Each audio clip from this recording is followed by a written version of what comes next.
বিরতির পর নজর রাখবো পরবর্তী সংবাদে। কমলপুর মহকুমার শান্তির বাজারে নৈশ পাহারাকালীন অরুণ পাল নামে ৬২ বছরের এক ব্যক্তিকে অযথা মারধর করায় দুষ্কৃতিকারীকে শাস্তির দাবিতে শান্তির বাজার কমলপুর আমবাসা সড়ক অবরোধ করে রাজার বন্ধ এবং বাজার বন্ধ করে রাখে। ঘটনার খবর পেয়ে কমলপুর মহকুমার পুলিশ আধিকারিক সমুদ্র দেববর্মা, সালেমা থানার ওসি দীপক দাস সহ বিশাল পুলিশ ও টিএসআর শান্তির বাজার পৌঁছে অবরোধ তোলার চেষ্টা করেন। সংবাদ আমাদের কাছে সংবাদ যখনই এসছে সেই অনুযায়ী কিন্তু অবরোধ তখনও চলছিল এবং ঘটনার বিবরণে জানা যায় কমলপুরের শান্তির বাজার কমিটির উদ্যোগে বাজারে দীর্ঘ বছর ধরে নৈশ পাহারা চলে আসছে। সোমবার ভোরে শান্তির বাজারে নৈশ প্রহরী অরুণ পালকে ডিউটিরত অবস্থায় ধীরেশ দেববর্মা মদমত্ত অবস্থায় মারধর করে। উনার মাথায় গুরুতর আঘাত লাগে এবং এই ঘটনার পরিপ্রেক্ষিতে বাজারের ব্যবসায়ী ও এলাকার জনসাধারণ সকাল 7টা থেকে শান্তির বাজার কমলপুর আমবাসা রাস্তা অবরোধ করে রাখে। অবরোধকারীদের বক্তব্য, দুষ্কৃতিকারীকে গ্রেপ্তার করতে হবে। সেই বিষয়টি নিয়ে বাজার কমিটি ও সালেমা থানার ওসি দীপক দাস কি বলেছেন শোনাবো।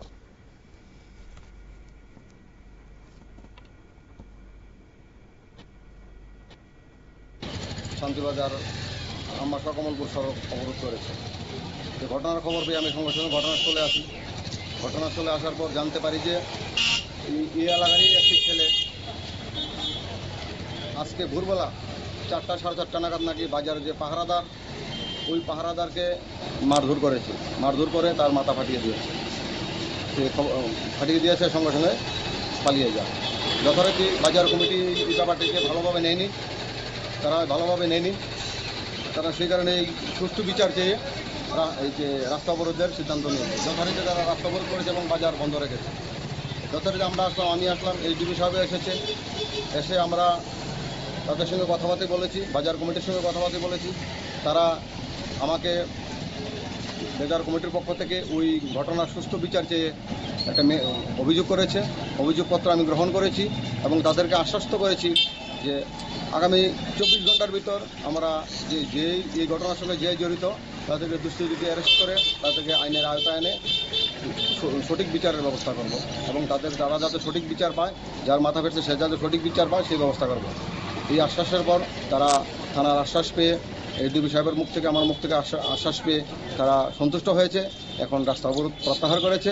আমরা এখন চেষ্টা থাকবো। আমরা আসামি কি পাওয়া গেছে? হ্যাঁ, এখন আমরা ঘটনা খবর পাওয়ার পর সঙ্গে সঙ্গে আমি আমাদের থানার এবং অন্য থানার স্টাফকে লাগিয়েছি আসামিকে ধরার জন্য। যতটুকু এখন খবর পেলাম তাকে নাকি ধরা হয়েছে। যাই হোক, এখন থানাতে গেলে জানতে পারবো, কিন্তু আমার কাছ থেকে খবর এসেছে থানার অন্যান্য অফিসাররা বেরিয়েছে তাকে ধরার জন্য। যথারীতি সে নাকি ডিটেন হয়েছে, খবর পেয়েছি মাত্র। আপনারা শুনলেন সালেমা থানার ওসি দীপক দাসের বক্তব্য। এই অবরোধের ফলে রাস্তার দুই দিকে অসংখ্য যাত্রীবাহী গাড়ি সহ বিভিন্ন যানবাহন আটক হয়ে যায় এবং অবরোধ চলে 12:30 পর্যন্ত, অর্থাৎ 5.5 ঘন্টা এই অবরোধ চলে। অবশেষে সালেমা থানার পুলিশ দুষ্কৃতিকারী ধীরেশ দেববর্মাকে গ্রেপ্তার করলে অবরোধ কিন্তু তুলে নেওয়া হয়। নিয়ে নেব ছোট্ট একটা বিজ্ঞাপন বিরতি, সঙ্গে থাকুন।